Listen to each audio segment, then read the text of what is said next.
आज इस महत्वपूर्ण क्षणों में मैं आपके सामने उस दुर्लभ, गोपनीय और महत्वपूर्ण दुर्लभोपनिषद के श्लोकों की चर्चा करना चाहूंगा जो समस्त उपनिषदों में अद्वितीय और श्रेष्ठ है। ऋषियों ने इस बात को स्वीकार किया है कि जहां दुर्लभोपनिषद की चर्चा होती है वहीं पवित्रता का वातावरण बन जाता है। जहां दुर्लभोपनिषद के श्लोक का उच्चारण होता है वहीं जीवन में प्रसन्नता और आनंद, आह्लाद और खुशी छलकने लग जाती है। और जहां दुर्लभोपनिषद के पदों को, श्लोकों को गेय अवस्था में कोई गाता है, सुनता है, श्रवण करता है, मनन करता है, चिंतन करता है, वह स्वतः साधक बन जाता है, स्वतः सिद्ध बन जाता है। समस्त सिद्धियां स्वतः उसके सामने उपस्थित हो जाती हैं। उसको साधना करने की विशेष आवश्यकता नहीं होती। इसलिए नहीं आवश्यकता होती कि ये श्लोक अपने आप में दिव्य और चैतन्य है। इन श्लोकों की रचना ही इस प्रकार से हुई है कि सुनने वाले के हृदय पर, प्राणों पर, देह पर, चैतन्यता पर प्रहार करती हैं, प्रभाव डालती हैं और उसके सारे शरीर को साधनामय बना देती हैं। इसलिए शास्त्रकारों ने कहा है कि वास्तव में वे अत्यंत सौभाग्यशाली व्यक्ति होते हैं जिनके घर में दुर्लभोपनिषद होता है। वास्तव में उनके पुण्य उदय होते हैं जब वे दुर्लभोपनिषद की चर्चा करते हैं। वास्तव में उनके पूर्वजों का पुण्य उसके जीवन में अवतरित होता है जब दुर्लभोपनिषद के श्लोकों को बोलता है, उच्चारण करता है। और वास्तव में ही जब उसका सौभाग्य प्रारंभ होता है, जब उसका शुभ फल प्रारंभ होता है, जब उसका अच्छा समय शुरू होता है, तब उसके जीवन में, उसके घर में दुर्लभोपनिषद के श्लोक उच्चारित होते हैं और वह सुनता है। दुर्लभोपनिषद के प्रारंभ में ऋषि ने आप्तवाक्य में स्पष्ट किया है कि साधना और सिद्धियां तो स्वतः प्राप्त हो जाती है। उन साधनाओं को, उन सिद्धियों को करने के लिए कोई विशेष प्रयत्न करने की आवश्यकता नहीं है यदि उसने दुर्लभोपनिषद को सुना हो, पढ़ा हो, उच्चरित किया हो और नित्य श्रवण किया हो। और जो 108 दिन तक नित्य दुर्लभोपनिषद की चर्चा करता है या सुनता है, उसको प्रत्येक प्रकार की सिद्धि अपने आप में सिद्ध हो जाती है। वह चाहे महाकाली हो, वह चाहे महाकाली हो, महालक्ष्मी हो, भैरव हो, यक्ष हो, गंधर्व हो, किन्नर हो, देवता है और किसी प्रकार की साधना सिद्धि हो। वास्तव में यह एक अद्वितीय और दुर्लभ उपनिषद है जिसको मैं आपके सामने स्पष्ट कर रहा हूं। इसके कुछ महत्वपूर्ण श्लोकों को आपके सामने रख रहा हूं और यह आप लोगों का सौभाग्य है कि आपके घर में दुर्लभोपनिषद है। मगर दुर्लभोपनिषद के प्रारंभ में कहा गया है कि गुरु मुख से उच्चरित दुर्लभोपनिषद ही घर में गेय हो, क्योंकि सीधा संबंध जब गुरु ने बोला और आपके घर में उच्चरित हुआ, इसका तात्पर्य यह हुआ कि गुरु स्वयं आपके घर में अवतरित हुए, आपके घर में आए, बैठे। आपने उनकी वाणी से दुर्लभोपनिषद के श्लोकों को सुना। यह जीवन का सौभाग्य कहा जाता है, यह जीवन की श्रेष्ठता कही जाती है। और मेरे जीवन का अनुभव यह रहा है कि दुर्लभोपनिषद सुनने से और सुनने मात्र से ही आदि से ज्यादा सिद्धि तो स्वतः प्राप्त हो जाती है। इसलिए प्रत्येक व्रत, उपवास, पूजन, अर्चन, चिंतन, चाहे किसी प्रकार की साधना या आरती हो, उससे पहले दुर्लभोपनिषद को अवश्य सुनना चाहिए, अवश्य उच्चारित करना चाहिए, घर में अवश्य बजाना चाहिए और घर के वातावरण को पवित्र और दिव्य बनाना चाहिए। क्योंकि दुर्लभोपनिषद की चर्चा होने से या इसकी आवाज उच्चारित होने से समस्त देवता स्वतः घर में आते ही हैं। समस्त ऋषि उसके घर में पदार्पण करते हैं, उन ऋषियों का आशीर्वाद मिलता है, उन देवताओं का आशीर्वाद प्राप्त होता है। क्योंकि जहां दुर्लभोपनिषद है वहां समस्त देवताएं हैं, वहां समस्त सिद्धियां हैं, वहां समस्त पूर्णता है, वहां समस्त श्रेष्ठताएं हैं। इसलिए यह उपनिषद अपने आप में गोपनीय रहा, इसलिए यह उपनिषद अपने आप में कम लोगों को ज्ञात हो सका। वशिष्ठ ने स्वयं कहा कि दुर्लभोपनिषद जैसी ग्रंथ और श्लोक तो अपने आप में दूसरे बन ही नहीं सकते। विश्वामित्र ने कहा कि मेरी समस्त साधनाओं का सार दुर्लभोपनिषद है, और शंकराचार्य ने कहा कि मैं जो कुछ हूं उसका आधार दुर्लभोपनिषद है। इसका तात्पर्य है कि दुर्लभोपनिषद वास्तव में कोई अद्भुत कृति है। इसलिए कृति अद्भुत है कि किसी एक ऋषि ने इस दुर्लभोपनिषद के श्लोकों की रचना नहीं की। समस्त ऋषियों के शरीर से निकले हुए तेज पुंज ने, उस तेज पुंज ने एक आकार ग्रहण किया, एक ब्रह्मत्व ग्रहण किया, और उसके मुख से इन श्लोकों का उच्चारण हुआ। जिस प्रकार से समस्त देवताओं के शरीर से जो तेज पुंज निकला वो भगवती जगदम्बा बनी, ठीक उसी प्रकार से समस्त ऋषियों, योगियों, महर्षियों और गुरुओं के शरीर से जो तेज पुंज प्रकट हुआ, उस तेज पुंज के माध्यम से इस ब्रह्मत्व की देह से यह दुर्लभोपनिषद अवतरित हुआ, उच्चरित हुआ। इसीलिए दुर्लभोपनिषद की महिमा अपने आप में अद्वितीय मानी गई है। दुर्लभोपनिषद अपने आप में गुरु चिंतन है, गुरु मनन है।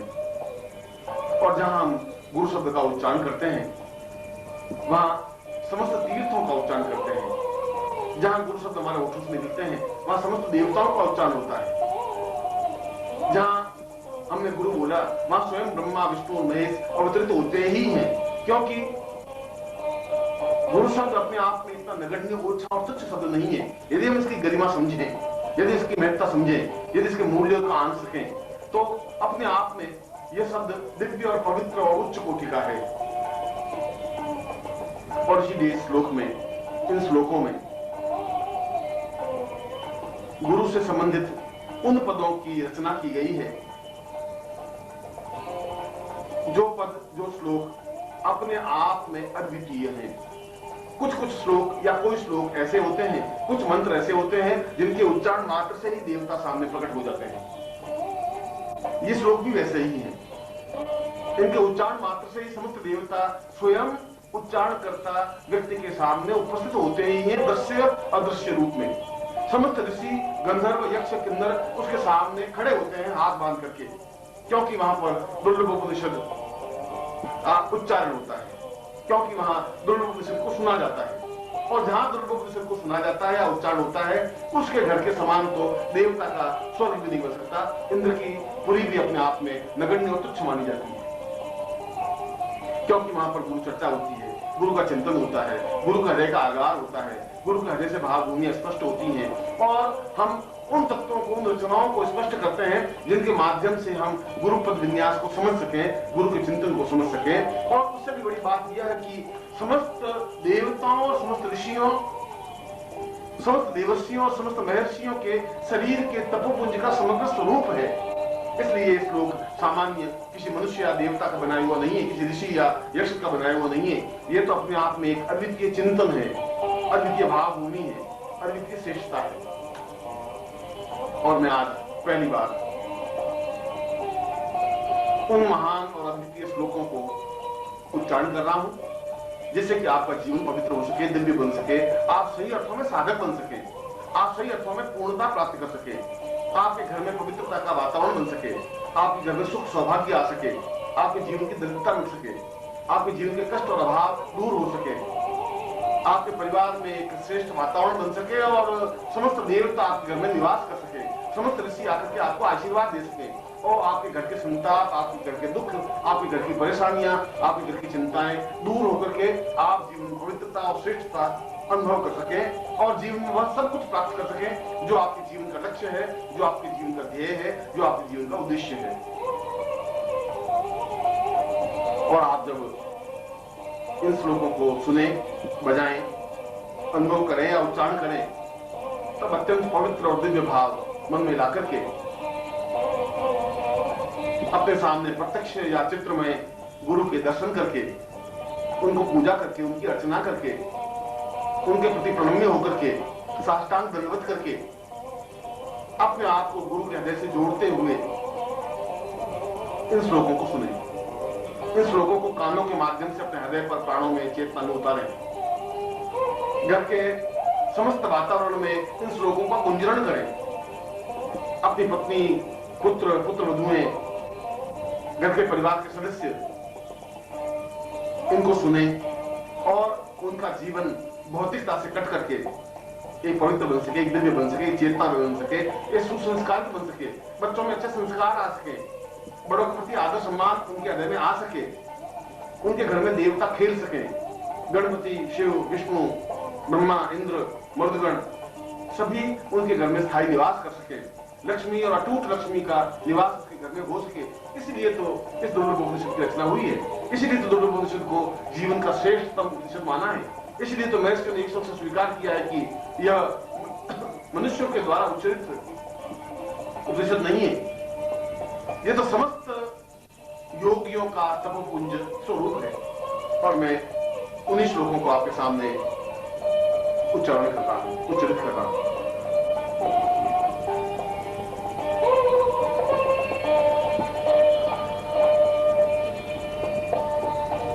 गुरुर्वै सदां पूर्वमदैव तुल्यम्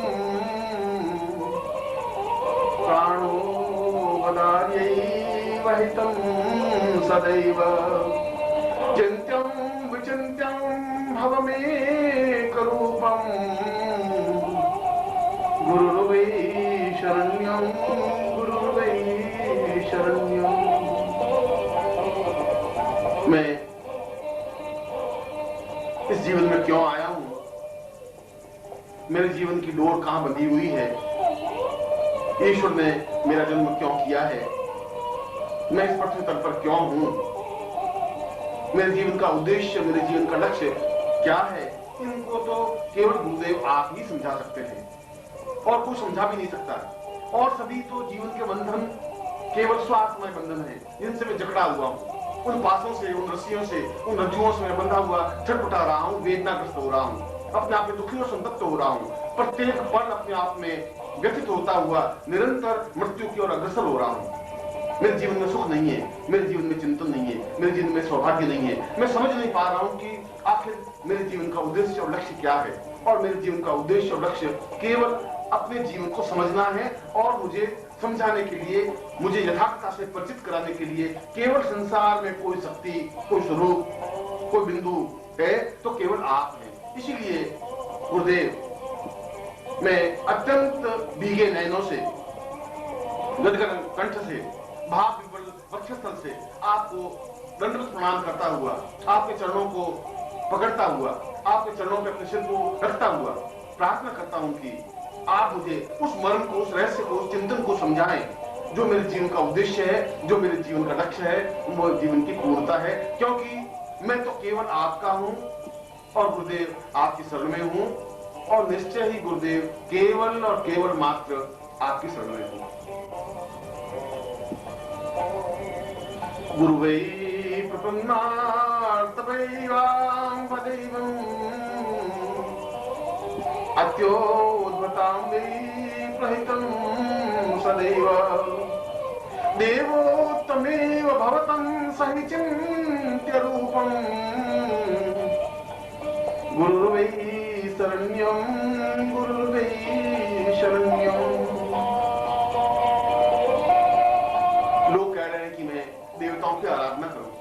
कौन से देवता की आराधना करूं? हजारों लाखों देवता हैं, मैं किन किन के सामने गिड़गिड़ाऊं, किन के सामने अपनी चौखट पर अपने सिर को फोड़ूं, कहां कहां जाकर के मैं अपनी याचना करूं, मैं दरिद्र भिखारी होकर के किन किन देवताओं के पास भीख मांगता फिरूं, और वे मुझे दे भी क्या सकेंगे? उन देवताओं के पास है भी क्या देने के लिए? वे तो स्वयं आपके सामने हाथ बांधे हुए खड़े हैं, और जो आपके सामने हाथ बांधे हुए खड़े हैं, ये देवता भी आपसे बहुत कुछ प्राप्त करने की आकांक्षा रखते हैं। तो फिर मैं उन भिखारियों के पास क्या जाऊं? फिर तो मैं आपके पास सीधा आना चाहता हूं, फिर मैं आपके चरणों में बैठना चाहता हूं, फिर मैं आपके सामने उन स्थितियों को प्राप्त करना चाहता हूं जो आपसे प्राप्त हो सकता है। यदि आप देवताओं को देने में समर्थ हैं तो निश्चय फिर आप हमें भी देने में समर्थ हैं, मुझे भी देने में समर्थ हैं, क्योंकि मैं देवताओं से परिचित नहीं हूं, न देवता मुझसे परिचित है। मैंने देवताओं को देखा नहीं है, मैंने चित्रों के माध्यम से देवता के अंकन को देखा है। हो सकता है वो चित्र सही हो सकता है वो चित्र गलत हो।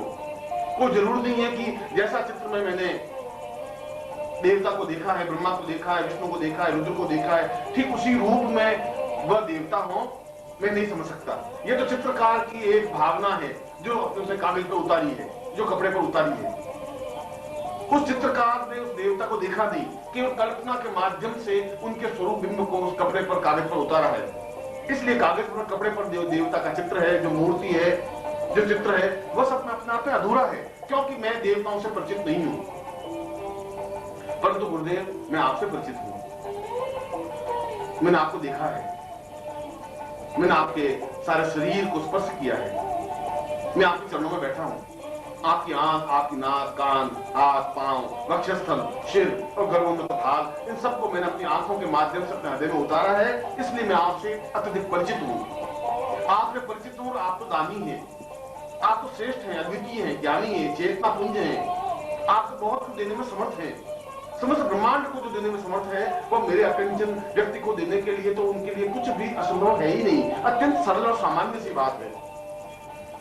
इसलिए मैं तो आप में समस्त देवताओं को देख रहा हूं। मैं तो देख रहा हूं कि ब्रह्मा, विष्णु, रुद्र समस्त आपके शरीर में समाहित हैं। जहां जहां भी, जिस रोग में भी मेरी दृष्टि पड़ती है, वहां एक नवीन देवता के दर्शन मुझे होते हैं।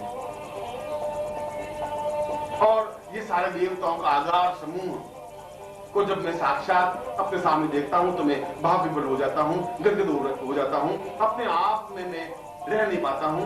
इसीलिए आप मुझे देवताओं की आराधना करने के लिए मत कहिए। मैं देवताओं की आराधना चाहता भी नहीं हूं। मेरे सामने तो प्रत्यक्ष देवता है, सशरीर देवता है, चैतन्य पुंज देवता है। फिर इस जीवित जागृत देवता को छोड़ करके उन पाषाण मूर्तियों को, चित्रों को पूजने से क्या होगा? मैं तो गुरुदेव केवल मात्र आपकी शरण में हूं और एकमात्र आपकी ही शरण में हूं।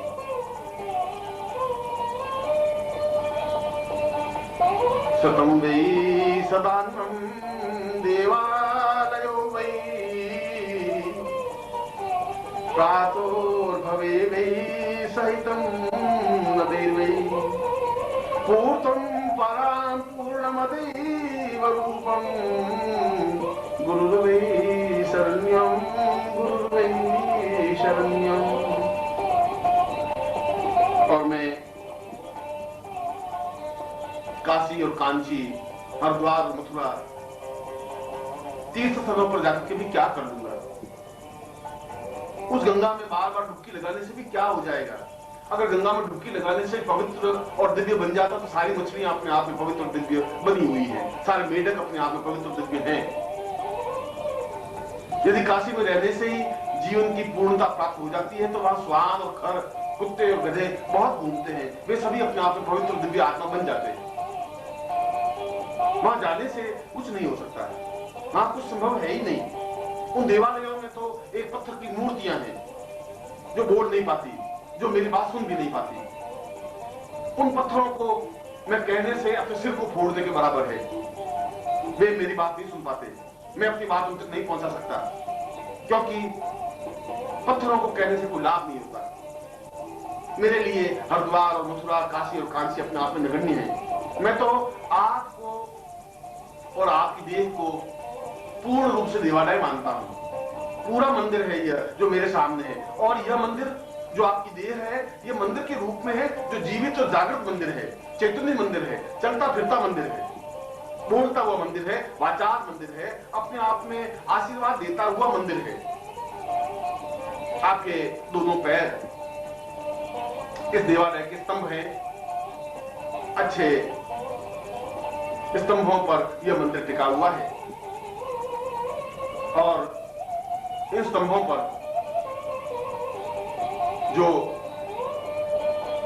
मूर्ति स्थापित है आपके प्राणों की, आपके हृदय की, आपकी चेतना की, वह आपका हृदय स्थल अपने आप में गर्भगृह है। उस गर्भगृह में जाकर के जब मैं खड़ा होता हूं तो मेरा शरीर रोमांचित हो जाता है, भाव विभोर हो जाता है, चेतना युक्त हो जाता है, एक एक रोम खड़ा हो जाता है, रोम रोम चीखने लग जाता है, चिल्लाने लग जाता है, पुकारने लग जाता है और उसके गुरुदेव के अलावा कुछ शब्द निकलता नहीं। मेरे आंखों से आंसुओं की धारा बहने लग जाती है, भाव विभोर हो जाता हूँ, मेरा सारा शरीर थरथराने लग जाता है जब मैं जीवित जाकर उस मूर्ति को देखता हूँ जो धड़कता है।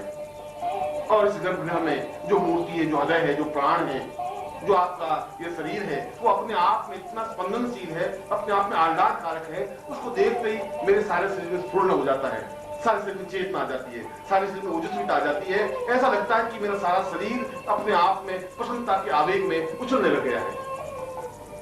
और इस गर्भगृह के ऊपर जहां मूल मूर्ति स्थापित है, जहां आपका हृदय है, इसके ऊपर आपके शिर के रूप में शिखर है, जो मंदिरों के ऊपर शिखर होता है।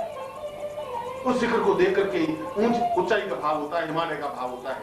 आपका गर्भोन्नत सिर, आपका दर्पयुक्त सिर, आपका दीदीप्यमान सिर, लाट, भाल, आंखें, नेत्र, आपका मुंह, आपकी जिह्वा और आपका सारा शरीर और आपका चेहरा अपने आप में उस मंदिर के उस शिखर की तरह है, जिनको देखने से अपने आप में पवित्रता का अवगाहन होता है। ऐसा लगता है उसको देखने से कि जैसे हजार हजार तीर्थों में मैंने स्नान कर लिया हो। ऐसा लगता है कि जैसे मैंने सब सातों समुद्रों में स्नान कर लिया हो, अवगाहन कर लिया हो। ऐसा लगता है कि स्वयं गंगा आकर के मुझे स्नान करा के चली गई है। और जहां पर आपके नेत्रों की कृपा दृष्टि होती है, जहां नेत्रों से निकल करके जो आनंद की वर्षा होती है, वह तो वही समझ सकता है जो आपके पास में खड़ा होकर के उस कृपा दृष्टि से भीगा है, उस कृपा के आनंद से भीगा है, आपके नेत्रों से निकलते हुए आनंद में वर्षा की है। उसके समान तो धन्य कुछ हो ही नहीं सकता, उसके समान तो कोई व्यक्ति हो ही नहीं सकता। वह तो अपने आप में एक अद्वितीय चिंतन है, अद्वितीय धारणा है। मैं इस जीवित जागृत मस्तिष्क युक्त, शिखर युक्त, इस गर्भगृह युक्त, इस स्तंभ युक्त, इस चलते फिरते इस मंदिर को छोड़ करके और किस मंदिर में जाऊं? विश्वनाथ का मंदिर और मथुरा का मंदिर, कृष्ण और राम का मंदिर और अन्य मंदिर मेरे लिए क्या उपयोगी है, कैसे उपयोगी है? उन मंदिरों से मुझे क्या मिलने वाला है? यदि मैं इस मंदिर को नहीं समझ सका, यदि मैं इस मंदिर की पूजा नहीं कर सका, यदि इस मंदिर को स्वच्छ और पवित्र और दिव्य नहीं रख सका, इस मंदिर में सेवा शुश्रूषा नहीं कर सका, तो फिर मेरा सब कुछ जानना व्यर्थ है। क्योंकि इस मंदिर में समस्त देवता निवास करते हैं। इस मंदिर को देखने के लिए तो देवता तरसते हैं, इस मंदिर को स्पर्श करने के लिए देवता अपने आप को न्योछावर करने के लिए तत्पर है। गुरुदेव, आप मुझे किसी नदी और किसी तीर्थ और किसी मानसरोवर, किसी गंगा और किसी हरिद्वार और किसी समुद्र के पास जाने की आज्ञा मत दीजिए। मुझे उसमें कोई मोह नहीं है। वे तो व्यर्थ पानी के बहाव है, वे तो मछलियों के सागर है, वे तो खारा समुद्र है, वह तो केवल एक झील है, निर्जीव, जो बोल नहीं सकती। मुझे ऐसे कोई तीर्थों में जाने से न प्रयोजन है, न आवश्यकता है, क्योंकि जहां समस्त तीर्थों का स्नान मैं केवल आपके नेत्रों से निकलती कृपा से कर सकता हूं, तो इससे बड़ा सौभाग्यशाली तो कुछ हो ही नहीं सकता। वास्तव में मैं सौभाग्यशाली हूं। वास्तव में मैंने जीवन के पुण्य किए होंगे कि मैं आपके सामने खड़ा हूं। वास्तव में मेरे पुण्यों का उदय हुआ होगा कि आप सजीव रूप में मेरे सामने हैं और मैं इस पीढ़ी में, इस युग में आपके सामने उपस्थित हूं। वास्तव में आपके नेत्रों की वर्षा से मैं आप्लावित हूं। वास्तव में आपके नेत्रों से जो आनंद की वर्षा होती है उससे भीगा हुआ अपने आप में अत्यंत मस्ती के साथ नाच रहा हूं, अपने आप में छलछला रहा हूं, अपने आप में कूद रहा हूं, उछल रहा हूं, आनंद से भर उठा हूं, क्योंकि गुरुदेव मैं केवल आपकी शरण में हूं। क्योंकि गुरुदेव केवल और केवल मात्र में आपकी ही शरण में हूं। अदोरियम वदेवम चिंतम सहेतम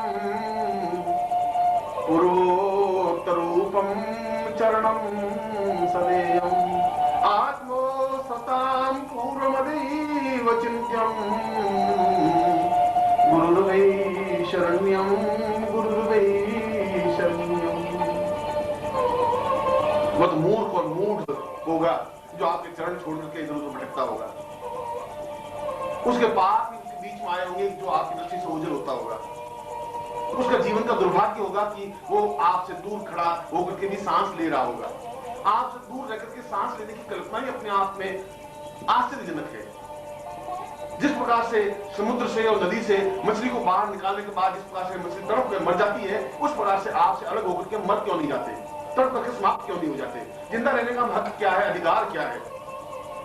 जिस प्रकार से बिना चांद को देखे चकोर अपने सिर को फोड़ के समाप्त हो जाता है, उसी प्रकार से हम सिर के फोड़ के समाप्त क्यों नहीं हो जाते? आपको वियोग हम कैसे सहन कर सकते हैं? ये कैसे संभव है कि आप दूर हो, हमारे प्राण हमारे शरीर में टिके रह सके? ऐसे प्राणों की जरूरत भी नहीं है। ये प्राण तो व्यर्थ हैं, तुच्छ हैं। अपने आप ऐसा लग रहा है जैसे मुर्दा शरीर में धड़क रहे हो। मुझे ऐसा शरीर नहीं चाहिए गुरुदेव, मुझे ऐसे प्राण भी नहीं चाहिए, मुझे ऐसी धड़कन भी नहीं चाहिए जो धड़कना बंद नहीं कर देती हो। उस धड़कन का महत्व और मूल्य क्या है जो केवल एक धड़क करके जिंदा रह जाती है? आप हो तो जीवन है, आप हैं तो संसार है, आप है तो खुशियां हैं, प्रसन्नता है, आह्लाद है, श्रेष्ठता है और दिव्यता है। और अगर आप नहीं हैं और मैं जीवित रहूं, ये मेरे जीवन का दुर्भाग्य है, ये मेरे जीवन की न्यूनता है, ये मेरे जीवन का अभाव है। वास्तव में मैंने कोई पाप किए होंगे कि मैं आपके वियोग को सहन करके भी जीवित हूं। वास्तव में मेरे जीवन के दुर्भाग्य होंगे कि आप नहीं हैं और मैं सांस ले रहा हूं। वास्तव में मेरे जीवन का ये न्यूनता है कि बिना आपके भी मैं सांस ले रहा हूं, खाना खा रहा हूं, पानी पी रहा हूं और चल रहा हूं। मैं मर क्यों नहीं जाता? मुझे समझ में नहीं आता कि मृत्यु मुझे दबोच क्यों नहीं देती, समाप्ति क्यों नहीं कर देती? क्योंकि मरने के बाद कम से कम मैं आपके पास तो रह सकूंगा, मरने के बाद मैं आपके चरणों लिपट तो सकूंगा, मैं आप में अनुरक्त तो हो सकूंगा, मैं आप में अपने आप को लीन तो कर सकूंगा। क्योंकि जहां पर भी मेरी मृत्यु हो, वहां से मेरी राख, मेरे देह की राख उड़ करके आपके चरणों में गिरे और उस राख पर आपके पांव पड़े।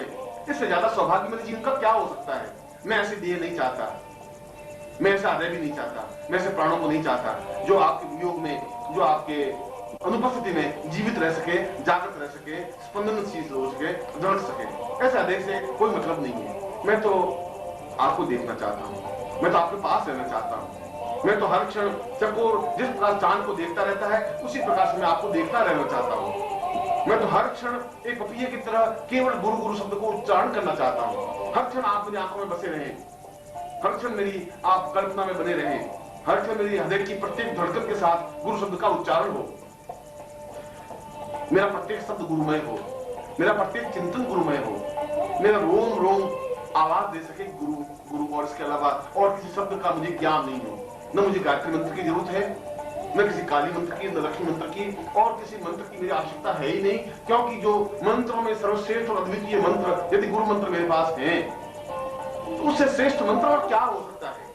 जहां परमतत्व नारायण गुरुभ्यो नमः, वहां सब कुछ जीवन का श्रेष्ठता है, अद्वितीयता है, श्रेष्ठता है। और इसीलिए मैं चाहता हूं कि वे सारे क्षण जो मेरी जिंदगी में प्रभु ने मुझे दिए हैं, वे क्षण आपके साथ व्यतीत हो, आपके लिए व्यतीत हो।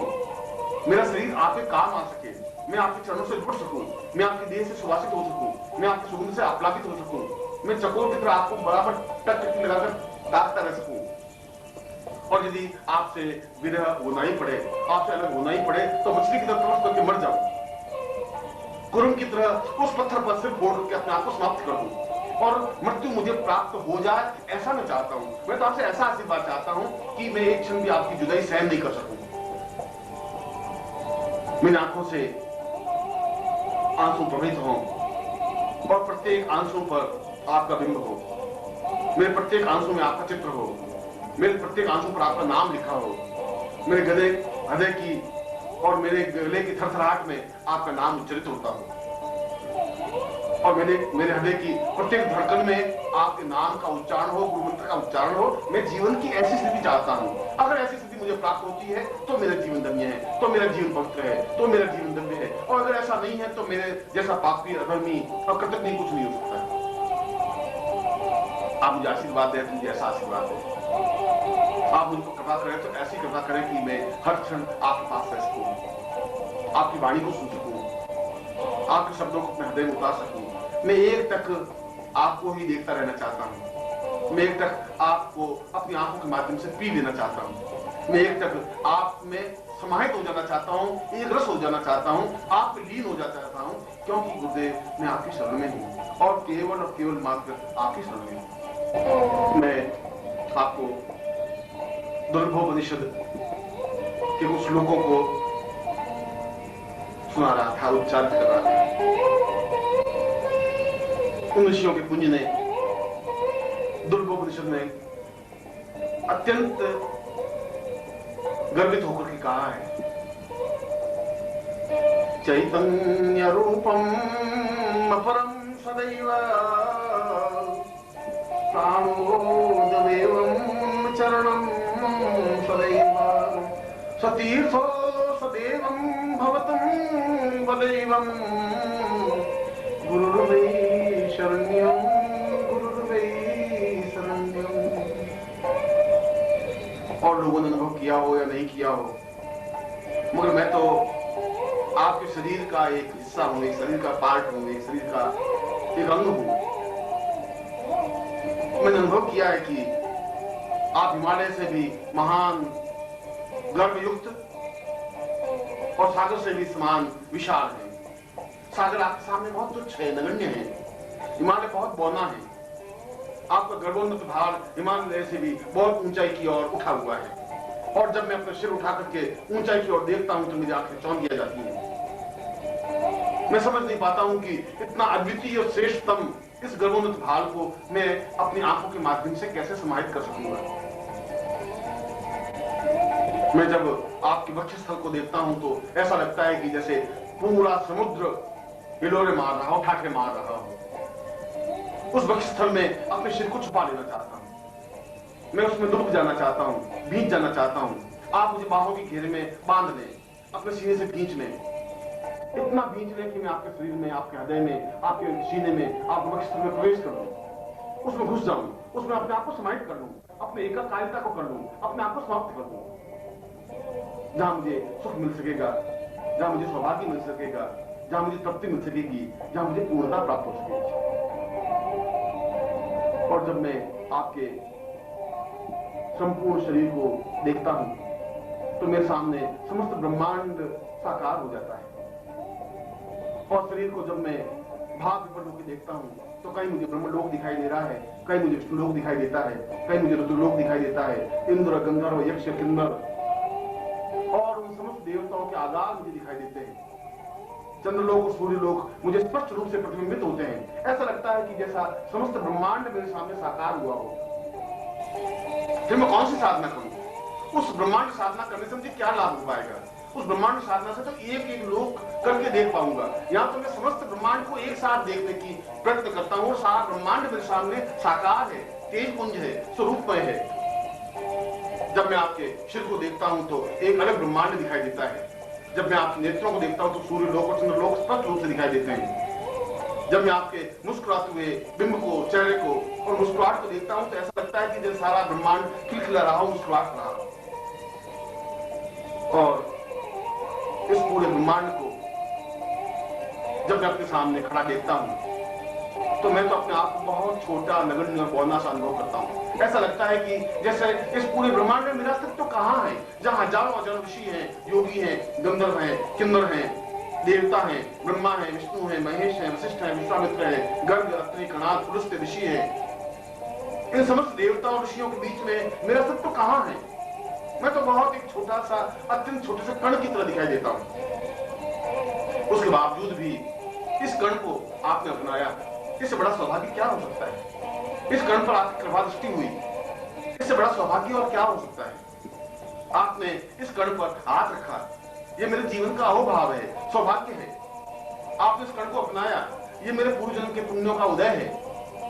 मुझे अपने आप में गर्व है कि मैं उस ब्रह्मांड का एक हिस्सा बन सका, उस ब्रह्मांड की कृपा दृष्टि मुझ पर अवतरित हो सकी, उस ब्रह्मांड की वर्षा मेरे ऊपर हो सकी और मैं उसमें अवगाहन कर सका। आपके उद्देश्यों को तुलना हो ही नहीं सकती। हजारों हजारों जन्म लेने के बाद भी मैं आपके बराबर चिंतन कर ही नहीं सकता। एक कण की और एक विशाल पृथ्वी की कोई तुलना नहीं हो सकती। एक बूंद और एक समुद्र की तुलना नहीं हो सकती। एक दीपक और एक सूर्य की तुलना नहीं हो सकती। ठीक उसी प्रकार से मेरी और आपकी तुलना करना ही व्यर्थ है, तुच्छ है, नगण्य है, मूर्खता है, मेरा ओछापन है। मैं तो अगर इस पूरे ब्रह्मांड का एक छोटा सा कण भी बना रह सकूं तो ये बहुत बड़ी उपलब्धि है कि इस ब्रह्मांड में मेरा कण अस्तित्व युक्त है। और उससे बड़ा सौभाग्य यह है कि इस कण पर आपकी कृपा दृष्टि है, इस कण को आप परिचित हैं, इस कण पर आपकी कृपा दृष्टि हुई है, इस कण ने आनंद का अनुभव किया है। इससे बड़ा सौभाग्य और मुझे क्या चाहिए। और जब मैं पूर्ण भावनाओं के साथ आपके चरणों पर झुकता हूं तो मुझे वे चरण दिखाई नहीं देते, मुझे तो वहां विश्वनाथ की नगरी दिखाई देती है, मुझे तो वहां सोमनाथ मंदिर दिखाई देता है, मुझे तो वहां काशी और कांची, हरिद्वार और मथुरा दिखाई देती है। समस्त तीर्थ मुझे अपने आप दिखाई देते हैं। मुझे तो चरणों को अगर मैं आंसू से जब भिगोता हूं तो मुझे सामने ब्रह्मा विष्णु महेश दिखाई देते हैं, रुद्र दिखाई देते हैं, इंद्र दिखाई देते हैं। वह केवल चरण ही नहीं है, वे तो अपने आप में संपूर्ण देवलोक हैं। और जब मैं नेत्रों के माध्यम से, आंसुओं के माध्यम से उन चरणों को प्रक्षालित करता हूं तो ऐसा लगता है कि जैसे समस्त देवताओं की पूजा अर्चना एक साथ कर ली हो, समस्त सिद्धियों की पूजा एक साथ कर ली हो। वास्तव में आपका यह अद्वितीय शरीर, गर्भोन्नत भाग, तीक्ष्ण और सुंदर आंखें, नुकीली नाक और अद्वितीय मुस्कुराहट मुझे पागल कर देती है। मैं खो जाता हूं उस मुस्कुराहट में, मैं भूल नहीं पाता इस मुस्कुराहट के कण को भी। मैं कहीं भी होता हूं कि मुस्कुराहट मेरा पीछा करती है। हर क्षण इस मुस्कुराहट में अपने आप को निमग्न करता रहता हूं। हर क्षण इच्छा होती है कि मैं दौड़ूं और आपके पास आऊं और आपको देखूं, इस मुस्कुराहट में अपने आप को निमग्न कर दूं। और जब मैं आपके वक्षस्थल को देखता हूं तो ऐसा लगता है कि जैसे संपूर्ण हिमालय अवतरित होकर के सामने खड़ा हो गया हो। और इस वक्षस्थल में इतनी ताकत, इतनी क्षमता और इतना उठा हुआ भाव है कि यदि यह एक बार हिमालय से टकरा जाए तो हिमालय को कई कदम पीछे हटना पड़े। ऐसा अद्वितीय वक्षस्थल तो जीवन में हो ही नहीं सकता, न आदियों का रहा न देवताओं का रहा। यह तो मैंने देखा, इस वक्षस्थल को मैंने अनुभव किया है, इस वक्षस्थल से मैं चिपका हूं, इस वक्षस्थल का मैंने स्पर्श किया है, इस वक्षस्थल में मैं दुबका हूं, इस वक्षस्थल की गर्मी को मैंने एहसास की है, इस उष्णता को मैंने अपने हृदय में, अपने प्राणों में उतारा है, इस धड़कन को अपनी कानों से सुना है। और आपके ये लंबे आजानू बाहु अपने आप में ताकत और प्रभुता के परिचायक हैं। ऐसा लगता है कि स्वयं इंद्र अपने सामने खड़ा हो गया हो। ऐसा लगता है कि पूर्ण ऐश्वर्य क्षमता के साथ खड़े हो। और आपके चरण तो समस्त तीर्थों का आधार है, समस्त देवालयों का आधार है, समस्त ब्रह्मांड के ऋषि और मुनियों का एक आधारभूत पूंजी स्वरूप है। वास्तव में ही आपका वरदहस्त, आपकी कृपा, आपकी श्रेष्ठता और आपकी अद्वितीयता को वर्णन नहीं किया जा सकता। मैं एक मुंह से नहीं, अगर सहस्त्र हजार मुंह से भी आपके गुणों को स्पष्ट करे तो वह भी अपने हजार मुंह से आपको नहीं कह सकते। अगर पूरी पृथ्वी को कागज बना दिया जाए और उस पर आपके गुणों को लिखा जाए तो वह धरती बहुत छोटी बनकर रह जाएगी, फिर भी आपके गुण पूर्ण नहीं हो सकते। मैं तो एक अकिंचन हूं, एक दरिद्री हूं, शब्दों का भिखारी हूं। मैं आपके वर्णन कर ही नहीं सकता, मगर मैं तो आपको एक तक देख सकता हूं। मैं तो इन आंखों के माध्यम से आपको हृदय में उतार सकता हूं। मैं अपनी धड़कन में आपके धड़कन को मिला देना चाहता हूं, एकाकार हो देना चाहता हूं, अपने शरीर को आपके चरणों में निमग्न कर देना चाहता हूं, अपने आप को पूर्णता के साथ समावेश कर देना चाहता हूं, अपने अस्तित्व को मिटा देना चाहता हूं, अपने अस्तित्व को समाप्त कर देना चाहता हूं और आपके चरणों पर अपना सिर रख करके अपने नेत्रों के माध्यम से, अपने आंसुओं के माध्यम से प्रक्षालित करते हुए संपूर्ण देवताओं को दर्शन कर लेना चाहता हूं। क्योंकि गुरुदेव, मैं आपका हूं, केवल मात्र आपका हूं और आपकी शरण में हूं। और इस ब्रह्मांड में कोई मेरा रखवाला नहीं है, कोई मेरा सत्व रखने वाला नहीं है। मैं तो केवल और केवल और केवल आपकी शरण में हूं। चैतन्य रूपम भवतं सदैव ज्ञानोत्सवासं सहितं तदेवं देवो तथा पूर्वमदैव शक्तिं गुरुर्वै शरण्यं गुरुर्वै शरण्यं।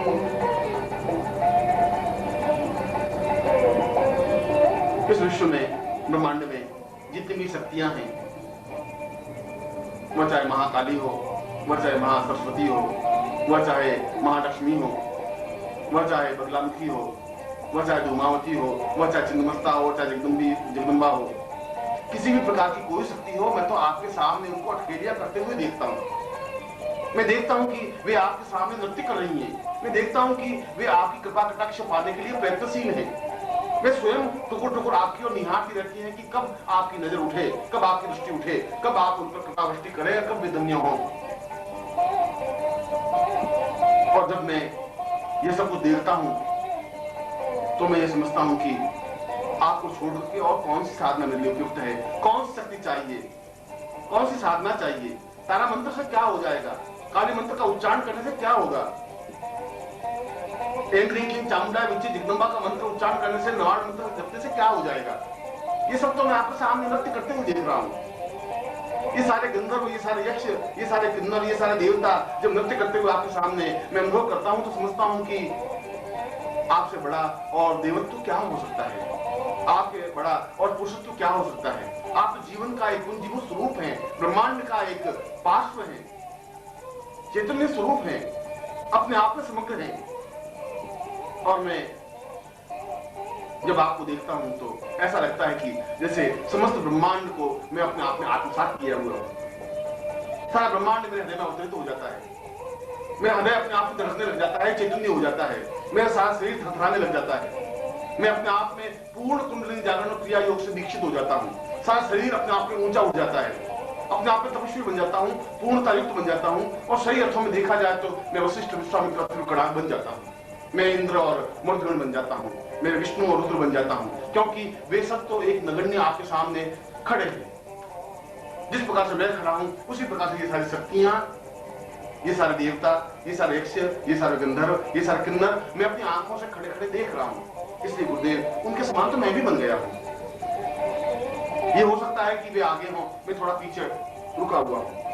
हो सकता है कि उनके मेरे बीच में फासला हो, मगर उनकी कृपा दृष्टि, यदि आपकी कृपा दृष्टि उन पर है तो आपकी कृपा दृष्टि उनसे भी पहले मेरे ऊपर है। और ये मेरे लिए सौभाग्य की बात है, ये मेरे लिए प्रसन्नता की बात है, ये मेरे आह्लाद की बात है। और मंत्रों को और पुस्तकों में लिखे हुए मंत्रों को मैं क्या करूं, उन मंत्रों के माध्यम से क्या हो जाएगा। वे मंत्र तो एक निर्जीव शब्द है, उन शब्दों को ठेल करके आगे बढ़ाऊंगी तो उससे क्या लाभ हो जाएगा। मुझे मंत्र नहीं चाहिए, मुझे तंत्र नहीं चाहिए, मुझे योग दर्शन मीमांसा नहीं चाहिए। आपके मुंह से निकला हुआ प्रत्येक शब्द अपने आप में मंत्र है, आपके मुंह से निकला हुआ प्रत्येक शब्द अपने आप में मेरे लिए आज्ञा है, मेरे लिए तंत्र है। यदि मैं उन शब्दों का पालन कर लेता हूँ, यदि उन शब्दों को अपने हृदय में उतार देता हूँ, यदि उन शब्दों का पालन करता हुआ उनकी आज्ञा का पालन कर लेता हूँ तो अपने आप में तंत्र मेरे सामने साकार, स्पष्ट और पूर्णता के साथ स्पष्ट हो जाएगा। अपने आप में मंत्र अपने आप में पूर्ण चेतन युक्त बन जाएगा। यदि मैं आपके शरीर को स्पर्श कर लेता हूँ तो सारे योग की भावभूमियां अपने आप मेरे शरीर में अवतरित हो जाएंगी। जब मैं आपके शरीर को स्पर्श करता हूँ तो सारे शरीर में एक विद्युत प्रवाह अनुभव होता है। ऐसा लगता है कि जैसे बहुत जोरों से मैं उछल गया हूँ, ब्रह्मांड में एक कूदने लग गया हूँ, क्योंकि उस तेजस्विता को मैं अपने हृदय में, अपने शरीर में अनुभव करने लगता हूँ। इसीलिए तो मुझे न मंत्र की आवश्यकता है, न तंत्र की, न दर्शन की, न योग की, न मीमांसा की, न किसी प्रकार की साधना की, न किसी प्रकार की सिद्धियों की। मैं सिद्धियों को लेकर क्या करूंगा जब मेरे जीवन की पूर्णता, मेरे जीवन का उद्देश्य, मेरे जीवन का लक्ष्य आपके चरणों में अपने आप को मिटा देना है, अस्तित्वमय बना देना है। तब फिर उन मंत्रों, साधनाओं, काली और महालक्ष्मी सरस्वती से क्या हो जाएगा, उस बलरामखी छिन्नमस्ता से क्या हो जाएगा, उस देवता और ब्रह्मा विष्णु महेश से क्या हो जाएगा। वे तो मेरे सामने अत्यंत महत्वपूर्ण नहीं रह गए। जब मैंने आपको देखा है, जब मैं समुद्र को देखा है तो फिर बूंद को देख करके क्या करूंगा। जब मैं पूरे आकाश को देखा है तो एक छोटे से तारे को टिमटिमाते हुए देख करके भी क्या कर लूंगा। जब मैं वसंत को अपने सामने अनुभव किया है तो एक छोटे सुगंध को झोंके से क्या हो जाएगा। गुरुदेव, मैं तो केवल इतना जानता हूं कि मैं आपका हूं। मैं केवल इतना ही मंत्र जानता हूं कि केवल आप और आपकी कृपा दृष्टि ही है। मैं तो केवल इतनी भावना जानता हूं कि, इतनी साधना जानता हूं कि मैं आपके शरण में हूं।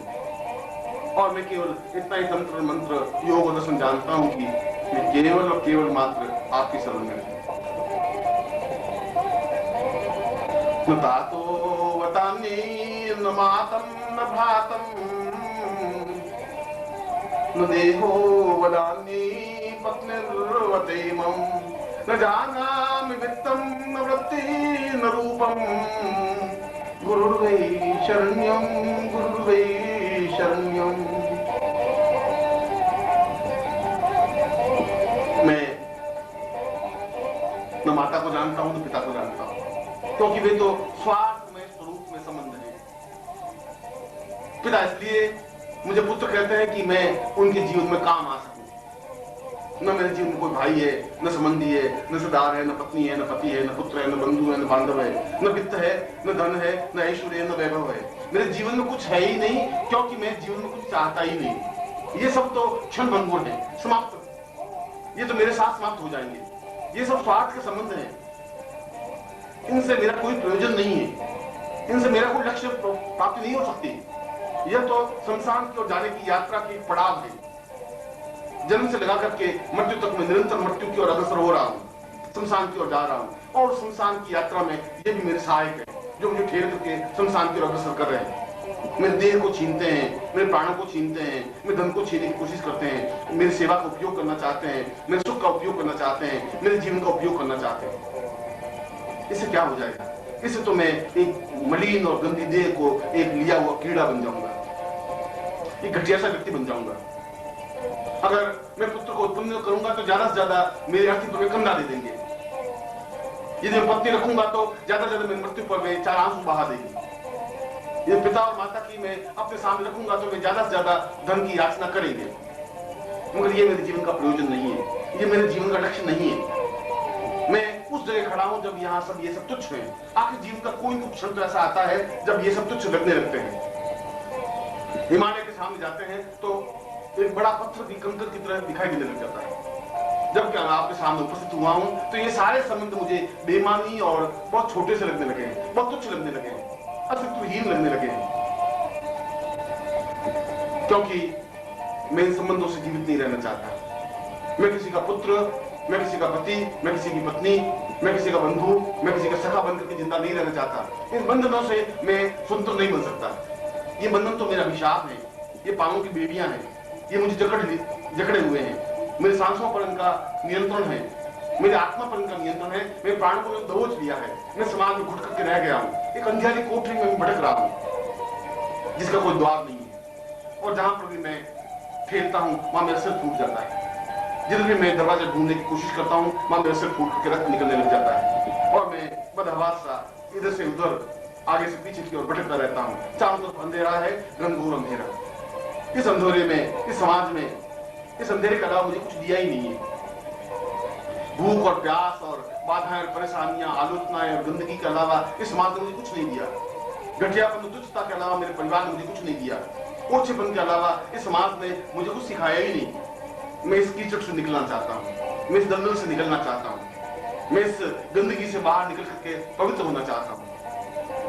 मैं इस महान अद्वितीय गुरुमय बनकर के अपने जीवन को पवित्र दिव्य बनाना चाहता हूँ। मैं उस स्थिति को प्राप्त करना चाहता हूँ जो अपने आप में महत्वपूर्ण है। मैं उस ब्रह्म से साक्षात्कार करना चाहता हूँ जिसको ऋषियों और योगियों ने अहम ब्रह्मास्मि कहा है। मैं उस चैतन्यता को अनुभव करना चाहता हूँ जो जीवन की पूर्णता है। आप मुझ पर कृपा करें, मुझे वापस इस बंधनों में नहीं खेलें। मुझे किसी प्रकार का कोई मोह नहीं रहा है, और यदि कुछ मोह है तो आप उस मोह को समाप्त करें, क्योंकि मैं मानसरोवर के पास आकर के प्यासा नहीं रहना चाहता, क्योंकि बसंत ऋतु में आने के बाद भी मैं उदासीन नहीं रहना चाहता। मैं मुस्कुराते पुष्पों के बीच में रह करके निर्जीव नहीं रहना चाहता। आपके सामने आकर के मैं अपने आप में दुर्भाग्य में नहीं रहना चाहता। मैं सौभाग्यशाली बनना चाहता हूँ। मैं जीवन में पुण्य चाहता हूँ, मैं जीवन में श्रेष्ठता चाहता हूँ, मैं जीवन में गुरु चाहता हूँ, मैं आपके चरणों में समर्पण चाहता हूँ, मैं आप में एकाकार होना चाहता हूँ, मैं आपके शरीर से अपने आप को मिटा देना चाहता हूँ, मैं आपके शरीर से मिल जाना चाहता हूँ, आपके प्राणों की धड़कन बनना चाहता हूँ, क्योंकि गुरुदेव मैं आपकी शरण में हूँ, और गुरुदेव इस पूरे ब्रह्मांड में केवल मात्र आपकी शरण में हूँ। तदीयं तदेवं भवत्वं भवेयं चिन्त्यं विचिन्त्यं